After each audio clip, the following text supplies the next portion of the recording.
Illman here, taking a look at the DRF race of the day for Thursday, April the 23rd. It's race number 9 at Gulfstream Park, a really competitive optional claiming race at 9 furlongs on the turf. Before we get to the analysis, I do want to remind you, try those new DRF mobile pass performances. You can get true mobile access anywhere, anytime, on your phone, downloading the cards.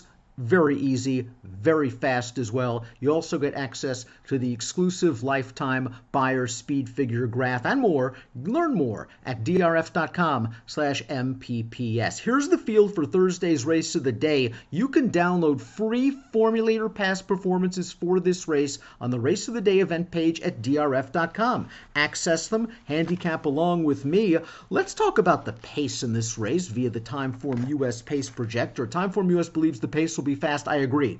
Timeform US has 3 horses expected to be on the lead. I think there'll be 3. I'm not sure it's the 3 Timeform US has. Timeform US has the 7 Rise the Guy, the 8 Award winner, the 11 Arthur Kitt, expecting to contest the pace. I think Arthur Kitt, first time off the layoff for Christophe Clement, I think he's going to be taken back off of the pace. Clement likes to rate his horses, run them in the European style to make one run. I think Thunder Ride, the number 5, is going to be more aggressively ridden this time around. I think he'll be the one to contest the pace along with Rise the Guy, and award winner. No matter who's on the pace, it should be a contested pace, and it should set things up perhaps for a mid-pack or late runner like the number 1 Temple, who's just logical. How many times have we seen it? Michael Maker claims a horse, turns him into a stakes winner on the turf. We'll go back to Temple's most recent race at this class level. He's going to finish second to a heavy favorite named Largent, and Temple was able to save ground in mid-pack, split horses 3 wide in the stretch, and he's making up ground late. It took him a little while to make his final lead change. Temple should get a similar setup in this race, breaking from the inside post. He should get a fast pace to attack. He should come with his usual good effort. He has run a buyer speed figure of at least 90 in his last 5 races and is just a very nice fit at this class level for Michael Maker. The number 2 is Bird's Eye View. Bird's Eye View is graded stakes placed in his career, just doesn't win very often. He is 2 for 28, and he's been stuck in this non-winners of 2 other than condition for 2 years. Add in the fact that this will be his first start since October, and it just could be a little bit too tough for Bird's Eye View. I thought his most recent race was pretty good in New York, better than it looks on paper at least. There was a horse that shot out to an easy early lead, and an uncontested one at that, and Bird's Eye View had to do a lot of work chasing that horse on the turn before tiring late. Maybe you can give him a mulligan for that effort, and his prior efforts, buyers at 88, 88, 90, 89, they put him on the fringe of the mix, but off the layoff, considering he likes to be up close to the pace, I'm going to watch one. The 3 is Opry, and Opry returned off a long layoff last time out with a very nice effort. We'll watch the race right now. He got an easy trip in this race. Very nice spot to return off of a layoff for Todd Pletcher. He caught a short field, and it was a race with no pace. He almost went 49 seconds to the half mile on the lead. You see him sprinting on home. Those slow fractions really aided his late kick. That being said, this is a horse that always showed ability. He was a graded stakes winner as a 2-year-old. And if you watch his win in the With Anticipation at Saratoga, he had to be ridden along hard on the turn just to stay motivated. He was very green. He ran in spots. That last race showed, I believe, that he has matured with age. He has a lot more tactical speed. It's a shame he's missed a lot of time due to various ailments, I assume. But this is a horse now that has shown that he is in form. I think he has a lot of upside. This is only going to be his 7th lifetime start, and I think this horse is adaptable from a pace standpoint. I think Opry's a major contender. Second start off the long layoff for trainer Todd Pletcher. The 4 is Nipawa. This horse won the 2018 Breeders' Stakes. That's the 3rd jewel of Canada's Triple Crown, and that race was at 1.5 miles. I think Nipawa is more effective at these longer distances, and we haven't seen him since September the 7th. This might be his prep race. I think they're going to want something longer, maybe when they resume racing at Woodbine later in the year. His most recent start, again, not as bad as it looks on paper. He missed the break completely. He's a horse that likes to be forward. He was then rushed up to contest the fast pace, and he paid the price. From a buyer speed figure standpoint, he's a little bit light. I think he wants a little bit more distance. I'm going to wait and see. Thunder Ride is the number 5. Thunder Ride's already won at this class level. He did so in gate-to-wire fashion 3 starts back, and I just think he's been a little bit too tough in his last 2 races. And last time out, he didn't get a chance to strut his stuff. He is a horse that likes to be forwardly placed. He was pinched back leaving the gate, was forced 4 wide going into the first turn, and then after that just couldn't get into it. It was a race that was dominated on the front end. The top 2 finishers ran 1-2 all the way around the track, and I don't think Thunder Ride had a fair chance. This time around, he is switching back to Rajiv Mirage, who was aboard for that gate-to-wire win 3 starts back. I think Rajiv is sending Thunder Road to the front in here. He's going to have to deal with other pace pressure, but I think he's going to get a more fair chance to show what he can do. The Green Moster is the number 6, and this horse earned a career best Beyer speed figure last time out in his first race off of a long layoff. In that race, he was in against Temple, and he followed Temple along the inside. Temple was able to find a split to the outside. We saw him come with a good run to finish second. The Green Moster, who was dismissed at a gigantic price in that race, stayed inside, finished with some interest despite some mild traffic. It was a good effort considering the long layoff, and he's going to be a good price yet again, and it doesn't appear he's that far behind Temple in terms of ability right now. At 10-1 on the morning line, and I think that's probably where he'll be around post time, he is a horse that you could certainly consider in multiple race wagers. With that last race under his girth, you could assume he'll be sharper second time back, and he could get the right pace set up. The Green Moster is interesting at a price. Rise the Guy is the number 7. I like Rise the Guy stretching back into distance. Remember, this horse was stakes placed in the Dueling Grounds Derby, going 10.5 furlongs last year. He's had 2 starts now for Ian Wilkes, and Wilkes likes to slowly get his horses back on track, and I wonder if Rise the Guy's sitting on go, third off the bench,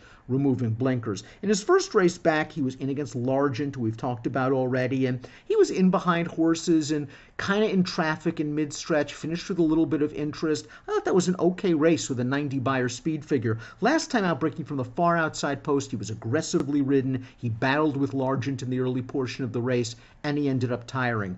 Third start off the layoff, stretching back out in distance, a little bit more tactical speed than what he showed in his last race. I think he can rate if necessary. Rise the Guy, another horse, interesting at a price in a wide open race. Here's a Ward winner, making his 3rd start of the form cycle. Here's a formulator fact for Brian Lynch, his trainer. Past 3 years, horses aged 4 and up, making their 3rd start off a layoff of 6 months to a year in turf routes, 36% winners, a $3.25 return on investment. He has run twice this year. The races don't look encouraging on paper. I think they're better than they look. In his first start off a 204-day layoff, he went very fast early. He battled it out with Largent to his even money that day, and he got tired. Last time out, outside post, he was just taken in hand leaving the gate. Remember, this is a horse that likes to be forwardly placed. He was rated 3 wide into the first turn, 4 wide outside of Temple turning into the stretch, and he flattened out. He is going to be more aggressively ridden this time around.